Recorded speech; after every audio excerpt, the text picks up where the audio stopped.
Hey guys, it's Bia here, and today we're back with another video of Come With Me to Uni. And this week we're going to be talking about competitors, differentiation, and unique selling point. So we had a good start of the day with the sunshine, nice shower, and feeding my little cutie fishies. They're just so adorable. I got this new food. It's like little bloodworms, I think, and they just love it so much. You can see it, and I feed them with chopsticks because why not? They're just so adorable. Oh, look at them going after the food. Anyways, so to start out this week's topic, competition and so on, there's things which I was not able to include in this video as there's just so much to learn about. So I will be doing a follow-up video explaining some of the topics which were not covered here. Also, I hope you guys really enjoy my cute little red Valentino bag. I love it so much. I haven't used it in a long time. Another thing is that I tried out a few different places, different food places this time, and I just wanted to share them with you as well before continuing my day. This one is the one I've been going past every single day when going to uni, and I just decided that today was the day. I don't even know what the name of this pastry was, but I just know this was a very nice little French coffee shop, and that pastry was delicious. I'll find out the name for you guys next time, but yeah, it was so nice. Just the only thing is that there were so many people queuing up because of COVID. You can't all be inside, and there's not enough space inside, so yeah, waiting there, it was a bit annoying because it's really cold. So yeah, and then for lunch I went out with my friends and we went to have some Chinese. Somehow this had like a suite downstairs that no one knew about, and this was just all by accident. We even had a little bell, so when we wanted to order food, you just press the bell and they would just come down and do whatever you want. Literally, like, you want water, okay, press the bell and they would come. So that was amazing. I really suggest you guys go there. I can leave a link in the description. Name in the description, location, and you guys can go there one day if you want to. Food was really, really nice and really affordable. Anyways, back to the main point of this video and this week's theme. We're going to be talking about differentiation. So the first things that we need to be thinking about when it comes to differentiation, competition, and so on is how do fashion businesses compete? Now, this is something that's very important to discuss because every single brand has their own advantage and their own unique selling point, which is what makes them special and what makes people want to buy from them. So understanding how fashion businesses compete with each other allows us to understand maybe what we could do to make our business more competitive. So the first thing, which is the most obvious thing of them all, is that every brand has to get the right price. So a lot of brands compete with price, trying to get the lower price, selling the better quality, which is something obviously every customer would love to have, paying less and getting more. Another thing is to be right on trend. So when brands are following the trends, maybe not so extremely following it where you're just doing trends, but following them to the extent where the customers feel like you are a relevant brand. Next thing is the brand. What have you built with your customers that allows them to understand you, know what you're all about, and so later on when you're advertising again, you get recognized, and you get recognized for a good thing, not just for being that trash brand that no one likes and no one cares about. And this has a continuation with the narrative, the passion in the community. So that is, again, what you stand for, what kind of storyline have you built behind your brand, what is it that people are buying into when they're buying into your brand, why, like the why is the reason why they're buying into it. If you have not watched my last video, I'll leave a link in the cards and in the description for it. This is the last video on this series, and it'll be very, very useful for you to know how to understand the why people buy and why people don't buy, and that will help you a lot in making your sales. Right, back to what I was saying. That is part of the narrative and the why. Next thing is the niche market. So if you're really doing something for a very specific type of customer, but you really meet their needs and you meet them well, and no one else can do what you do, and that's why people buy into you. Well, loyalty schemes. This is more like you can think about, for example, club card. For example, Tesco has their club card, and so does Sainsbury's and so on. Even airlines, they have the air miles and stuff like that. So this is something that encourages your customer to come back, because it's like they're playing a game. You're gamifying the buying experience with your customer. Next thing is subscriptions. Now, this does not apply to every single business. However, you can make use of that for some. Netflix is a great example of a subscription business. Next thing is the customer experience. How are you making your customers feel unique and special when they're buying from you using the latest technology? Being sustainable is incredibly important, as everybody knows. And us, of course, providing the best service. And last but not least is the social media presence, and how are you portraying yourself out there in the online world. Now, next thing that we need to talk about is what my tutor has actually come up with. I actually thought it was from like a well-known person who had done a bunch of research on this topic. I mean, I'm not saying he's bad, but I'm saying I thought he got it from like a book or something. No, he came up with it. And this is how you set up for success, and this is something that he's developed over the years. It has this little chart where you start with the market in the center, then the customer, then the competition, differentiation, and innovation. And essentially what he explained to us is that you need to start with the center, which is the market. Understanding the market allows you to understand the customer, which allows you to understand the competition. When you understand competition, it allows you to understand how you can make yourself different. And how you're going to make yourself different, you're going to do that by innovating. So it's like each step is leaning on the other step before it. And obviously the core is the more important part of this process. However, we will be starting with innovation, which is the outer part, right? So if we're starting with innovation, we need to understand what innovation is and what it means.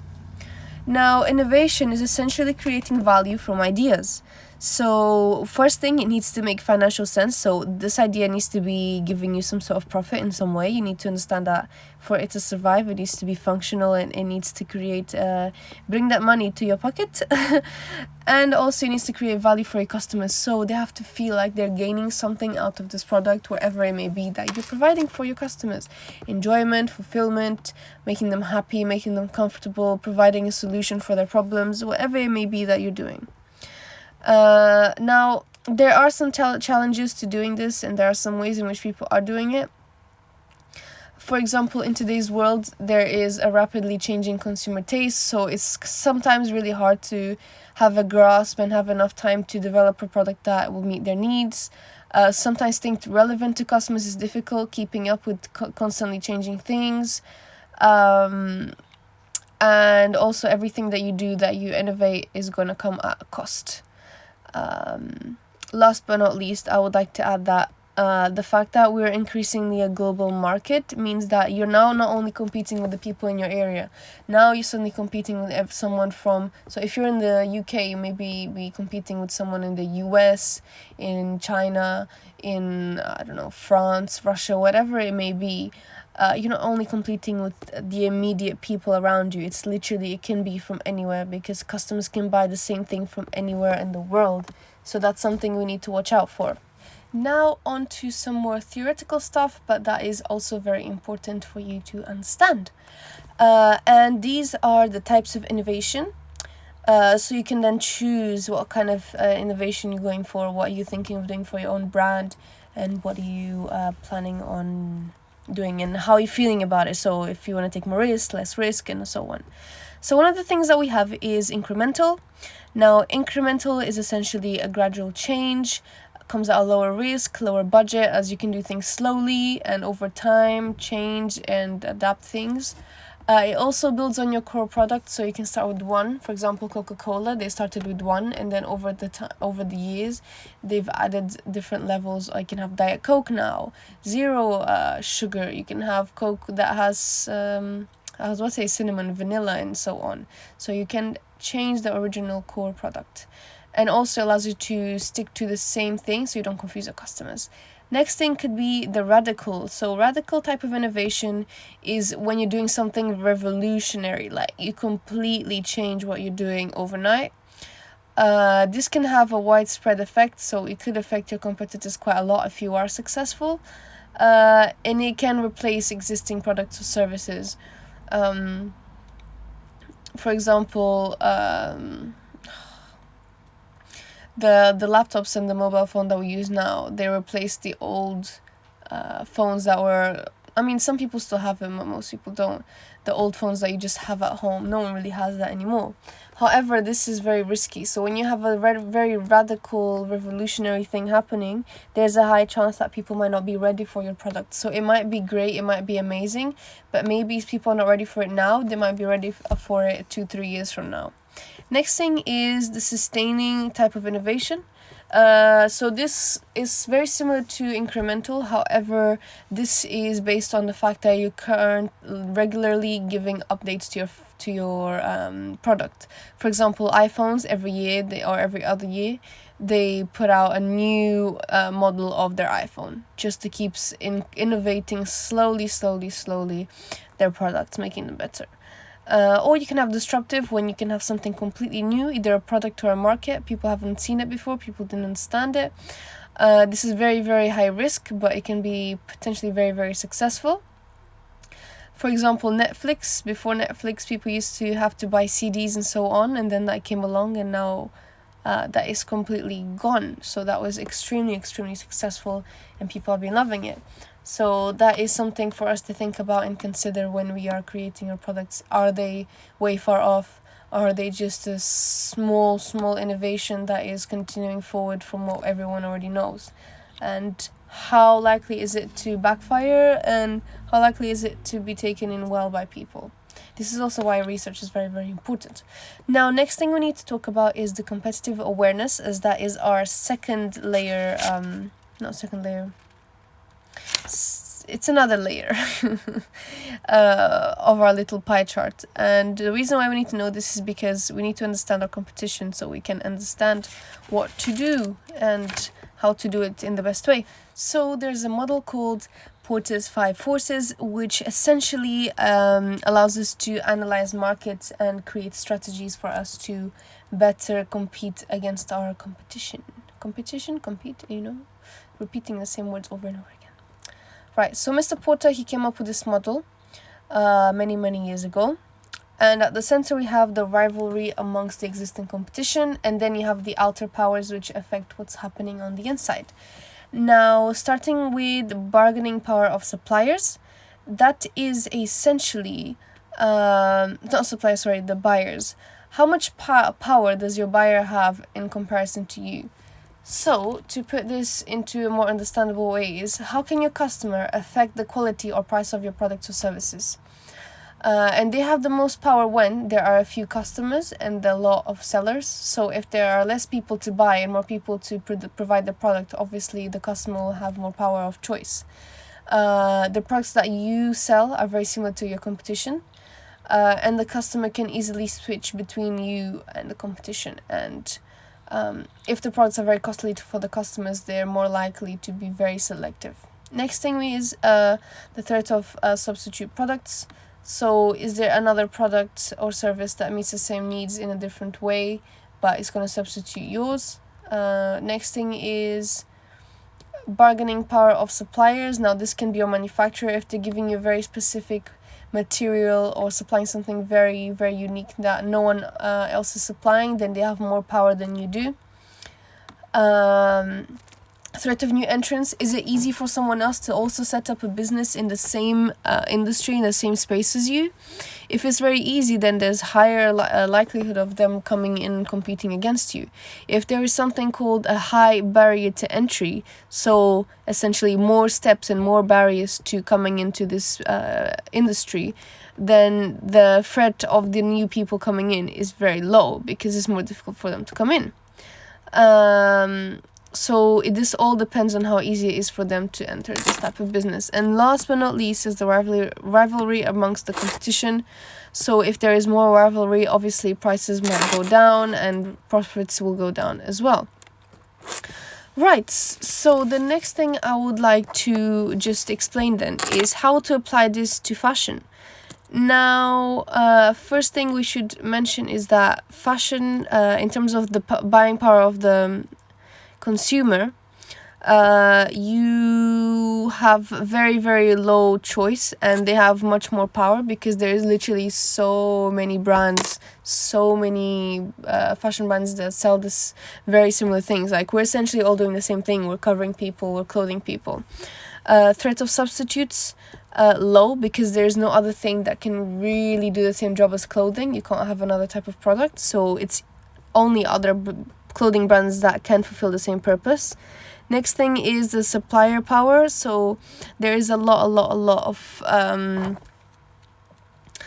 fabric producers and manufacturers of clothing, so they have less power than the fashion brands do, unless they're very specific and are providing very specific skills. Then they can ask for more from you, and you cannot do as much to have power over them. Threat of new entrants, there is it says low over here, and now that I'm thinking about it, it's actually quite high, because nowadays it's so easy to start your own brand, use social media, advertise it, create it in your in your garage. Literally what everyone is doing and what I want to do myself. Anyone can start it, anyone can do it. Make videos on TikTok, boom, you got it. So there's a lot of competition, which means that's also very high. And this allows us to understand the risks that we're taking when coming into this industry and to competing against people that are already here. Now, for us to make it more easy for ourselves, is we need to have a strategy. Now, the three things that we would need to think about when we are coming up with a strategy is, number one, we need to think about our target market. So who is our customer? Understanding them very well and meeting their needs very, very extremely well. 2, the competition, understanding what they're doing so it can be different. And 3, understanding how we're benefiting our customers, because this allows us to create very, very good marketing. So in addition to that, we're going to be talking about what might a fashion retailer be doing to get differentiated. Now, there are some difficulties that we are facing today, such as customer spending is down due to COVID. There is much more ease of comparison, so someone can go online and look for very similar things from different competitors very easily, compare the prices and so on. There's a lot of noise, so there's a lot of marketing everywhere you look, literally. Shorter trend cycles, and by that we actually mean having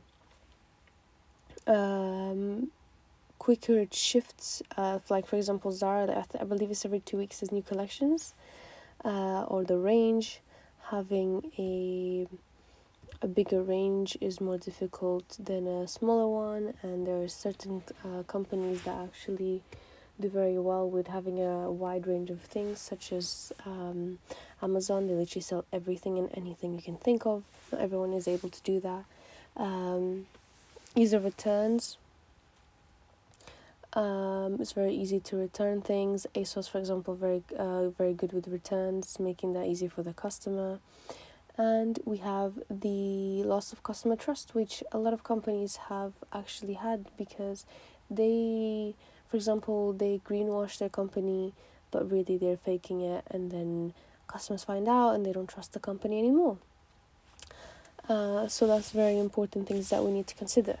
So on the other hand, from the difficulties, we have the things that retailers are trying to do. What are they trying to do to make it easier for themselves, to counteract it, and to gain profits back, and so on?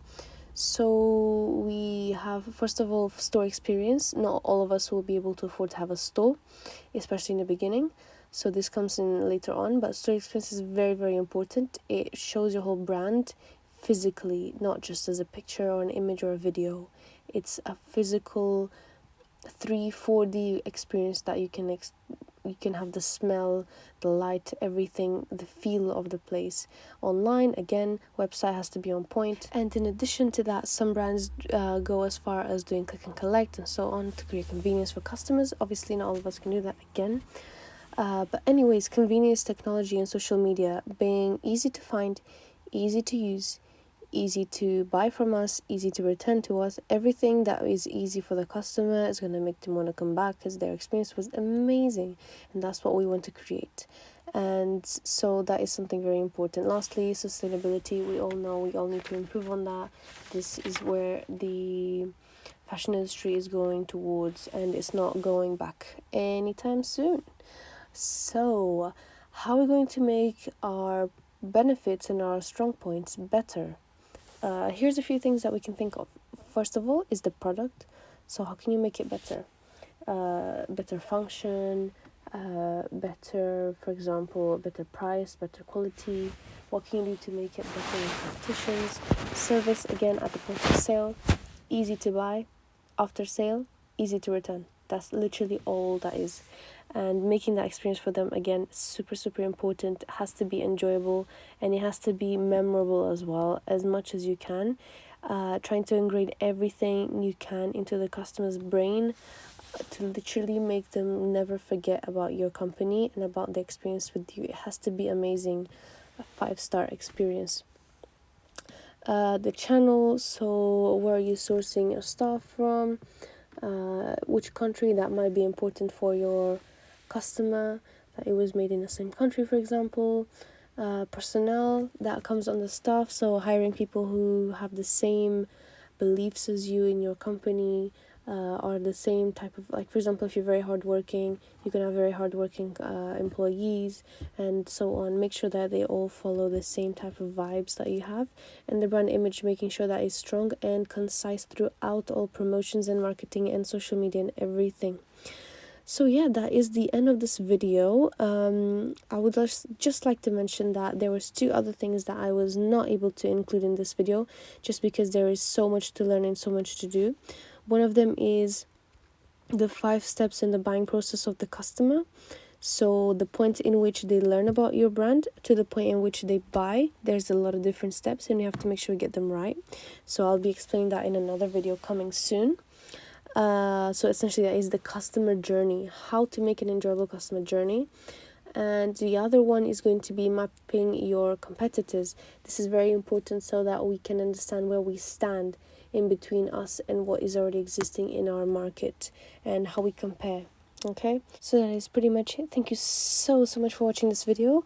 Please don't forget to subscribe, like, leave a comment down below, any questions you have, and links that I was mentioning before will be in the cards and in the description. Thank you so much for watching, and I'll see you guys on the next one. Bye.